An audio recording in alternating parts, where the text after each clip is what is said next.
नमस्कार बालमित्र मैत्रिणींनो, माझे नाव श्रीमती नंदा विजय सावंत, सहाय्यक शिक्षिका, महाराणी साईबाई विद्या मंदिर, मालाड पूर्व.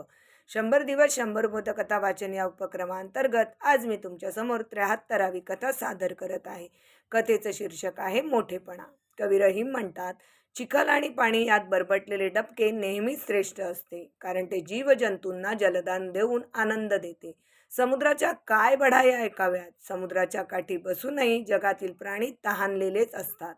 एकदा रामकृष्ण परमहंसांकडे आपापसातील भांडणे मिटवण्यासाठी 2 सच्छील व्यक्ती आल्या. त्या व्यक्ती स्वामींना म्हणाल्या, स्वामी, आमच्या दोघांमध्ये श्रेष्ठ कोण ते सांगावे. दोघांपैकी आमचे विचार कोण आधी मांडणार, मी का माझा मित्र?